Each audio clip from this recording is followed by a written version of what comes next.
cerrado todo.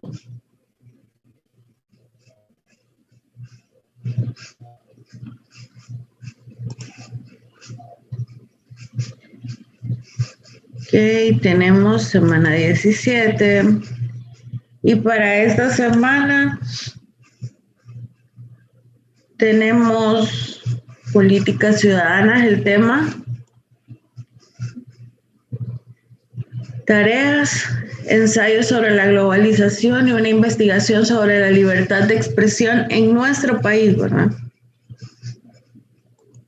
Cerramos aquí, tenemos nuestro contenido y el contenido está el tema que vamos a discutir hoy y también está la guía.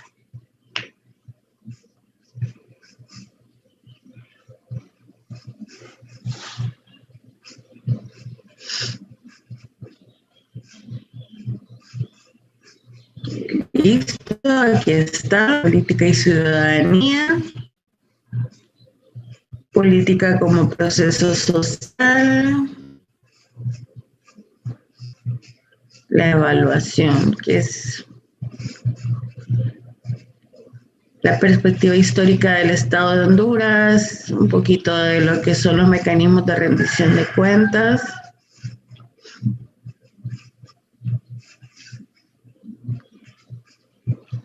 El papel social de los medios de comunicación.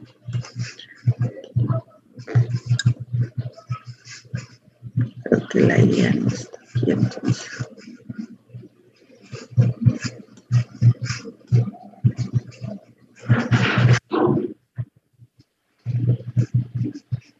¿Qué nos convierte en ciudadanos? ¿Qué creen ustedes que nos convierte en ciudadanos de un país? Perdón. Votar en él. Pero si yo no quiero ir a votar. A tener el derecho a votar en... ¿Alguien más que me diga por qué alguien es ciudadano de un país? ¿Cómo se qué lo convierte en ciudadano? Vivir en ese país. Nacer en ese país. Ok, inicialmente nacer en ese país. Vivir no necesariamente, porque yo puedo tener una nacionalidad.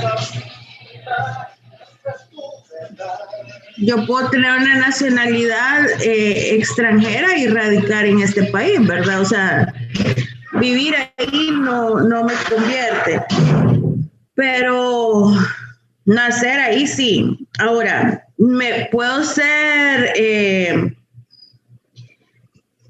un ciudadano de nacimiento porque nací ahí, pero puedo convertirme porque yo renuncio a una nacionalidad que tenía por una nueva.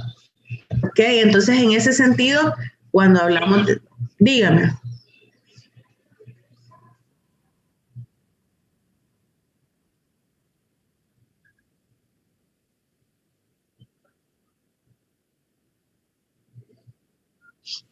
Ajá, pero sigue siendo salvadoreña. No renunció a la nacionalidad salvadoreña, entonces ella sus trámites aquí son de un ciudadano extranjero, porque no nació en este país, tampoco se interesó en tener la nacionalidad de este país, a pesar de que imagínense toda una vida, su familia, o sea, ya ella está radicada aquí.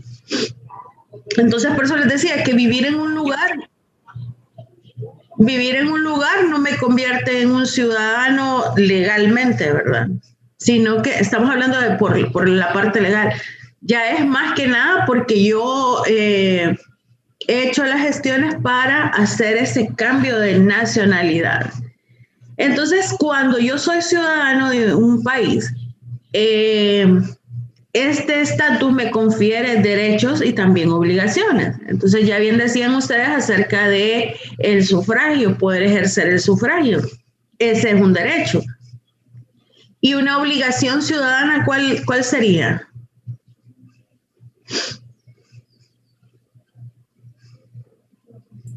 pagar impuestos. Exactamente, pagar impuestos. Porque el Estado tiene el compromiso legal de proveernos educación, salud y, bueno, una serie de derechos que como ciudadanos tenemos, pero nosotros estamos en la obligación de retribuir de alguna manera al Estado para el mejor funcionamiento. Entonces, por eso nosotros cuando vamos y compramos, pagamos impuestos. Tenemos una propiedad, pagamos impuestos. Cuando tenemos un salario que se puede, al que le podemos calcular el impuesto sobre la renta, nosotros pagamos impuestos. Entonces, ahí en ese sentido, pues, esa es la forma como el compromiso. Aparte de una obligación, también es ejercer el voto. Porque nosotros somos, tenemos la capacidad legal de elegir o de ser electos. Entonces, así como es un deber, también es un derecho. Las municipalidades, no sé si se acuerdan en Cívica que organizan lo que son los cabildos y las consultas, y entonces también estamos en la obligación como ciudadanos pertenecientes a una comunidad a participar de este tipo de actividades.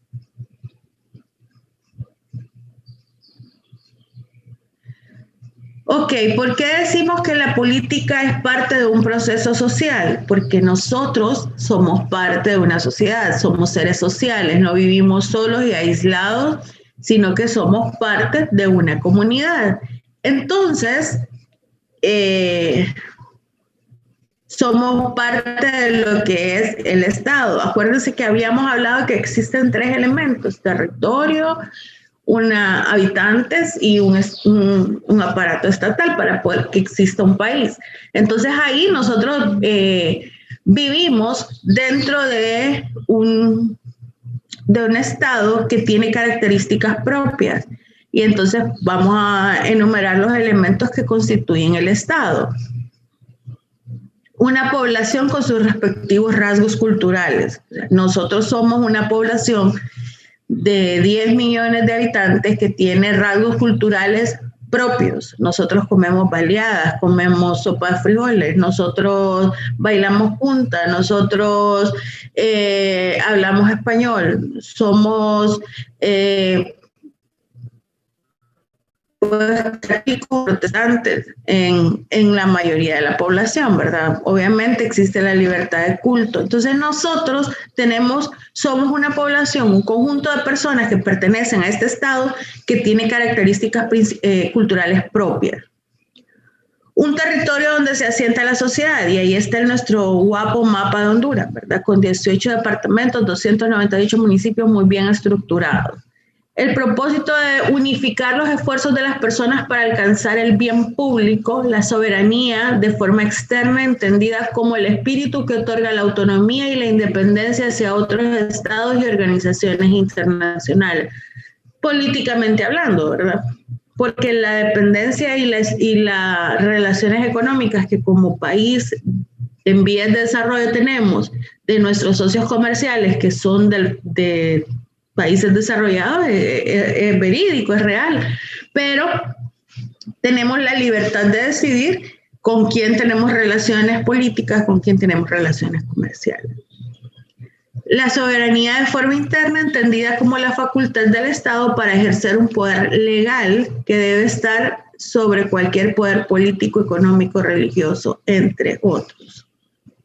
¿Por qué nosotros vivimos en un Estado de Derecho? Porque la Constitución de la República me concede obligaciones y me concede derechos. Ahí en la Constitución yo puedo encontrar en el primer título sobre las obligaciones y los derechos de los ciudadanos hondureños. Entonces, por eso se dice que vivimos en un Estado de Derecho. El Estado de Derecho en sentido formal contiene 3 situaciones. Separación de los poderes, que eran ¿cuáles? ¿Cuáles eran los poderes del Estado?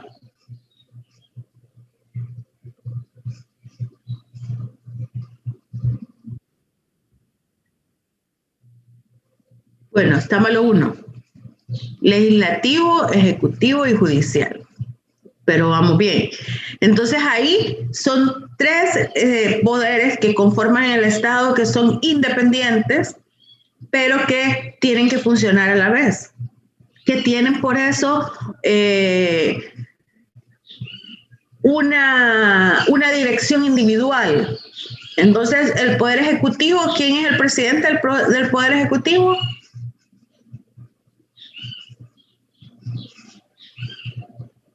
Juan Orlando. El presidente de la República, independientemente de quién sea el presidente de la República. El legislativo,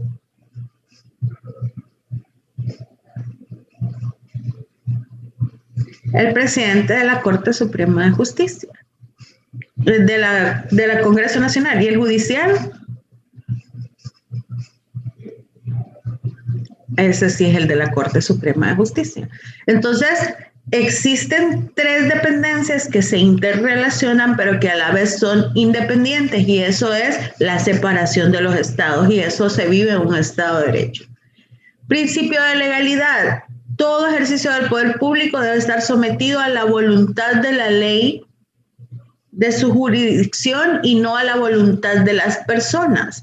Entonces, cuando nosotros, por ejemplo, nosotros en nuestro país, que somos una república que consta de 18 departamentos, tenemos una sola ley. Que aquí el punto es que existan dependencias judiciales que sean por sectores, sí, pero la Constitución es la misma, la aplicación de la ley es la misma. A diferencia de, por ejemplo, México, que tiene estados, lo mismo Estados Unidos, que está dividido por estados, y que cada uno tiene su legislatura. Entonces usted, por ejemplo, si enfrenta la ley en el estado de la Florida, no van a aplicarle las mismas medidas que usted lo estén juzgando en otro estado, pues, porque tienen legislaturas independientes.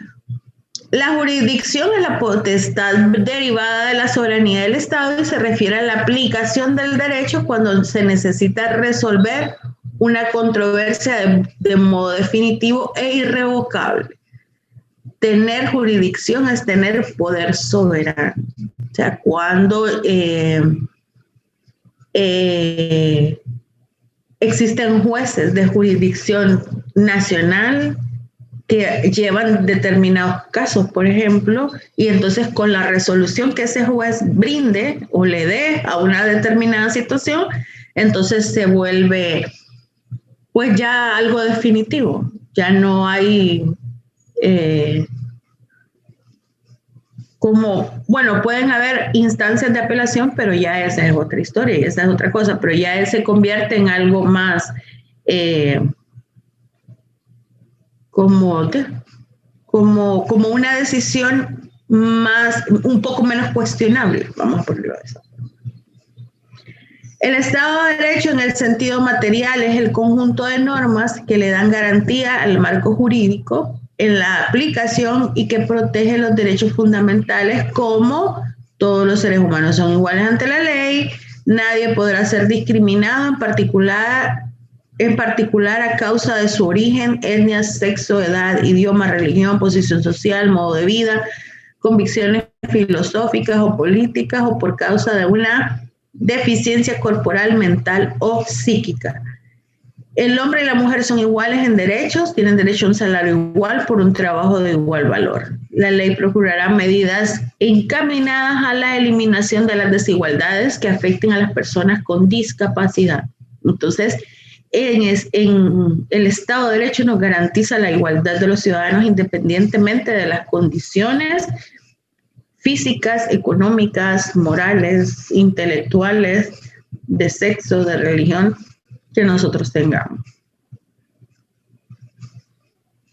El Estado de Derecho concreta derechos y libertades que son beneficiosos para todos y todas. Concreta el imperio de la ley, o sea, que está por encima de todas las cosas. Las garantías institucionales para la aplicación de la ley por igual. Ok, el Estado de Honduras entonces se divide en tres poderes: el poder legislativo, el poder ejecutivo y el poder judicial. Cada uno con su propia organización. La Constitución de la República de Honduras es precisamente la que dicta las normas o las condiciones en que nos vamos a regir los ciudadanos de este país y los que no son ciudadanos de este país dentro de nuestro país. Entonces aquí están todas las garantías, deberes y derechos que pueden ser individuales, políticos y sociales y culturales.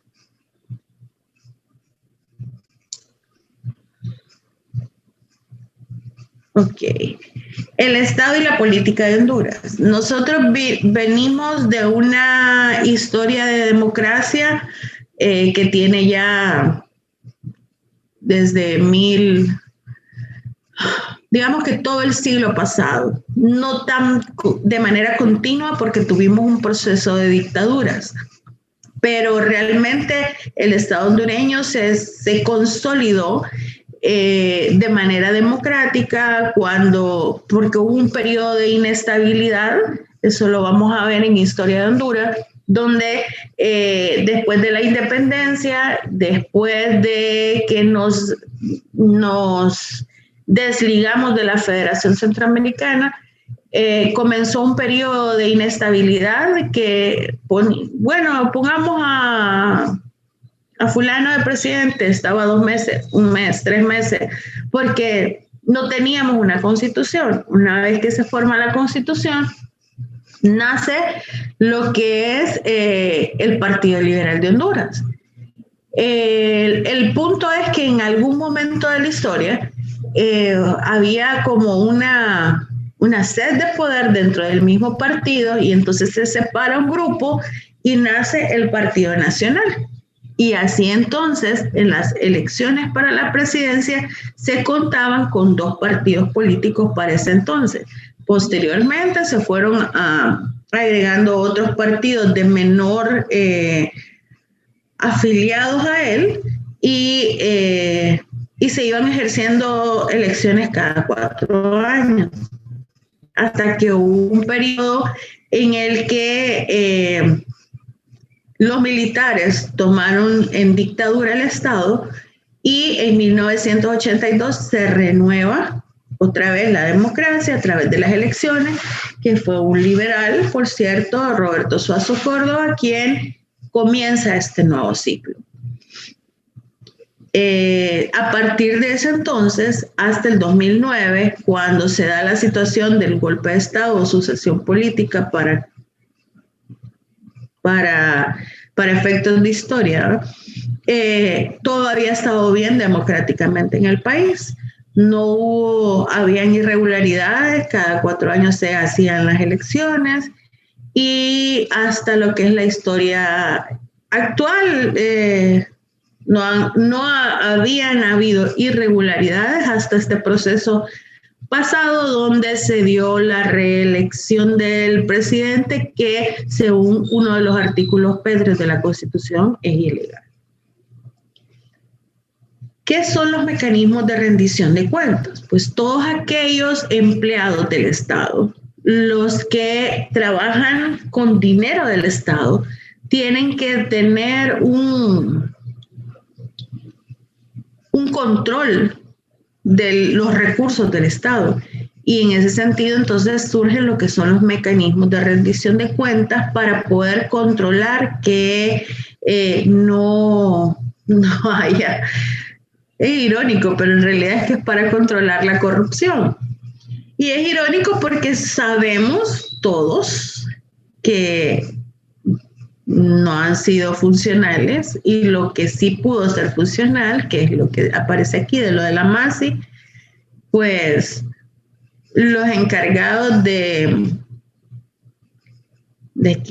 dirigir nuestro país, me imagino, porque solo puedo suponerlo, que es porque se encuentran en situaciones de corrupción donde se podían ver afectados por el trabajo de esta comisión,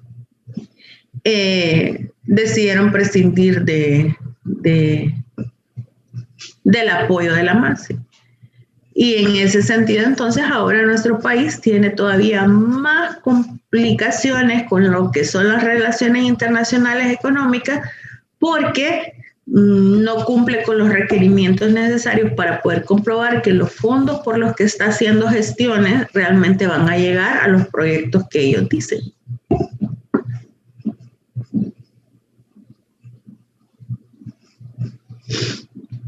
Y aquí, bueno, aquí va a poder encontrar lo que para su ensayo sobre la globalización, porque lo estamos viendo o debemos ver desde un punto de vista social, la globalización y su impacto social. ¿Cómo creen ustedes que ha impactado en nuestra sociedad este asunto de la globalización? ¿Nos ha afectado o no?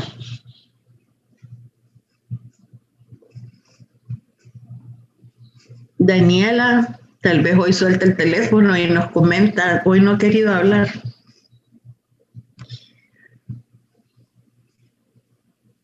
¿Nos ha afectado la globalización o nosotros no somos inmunes a Bad Bunny?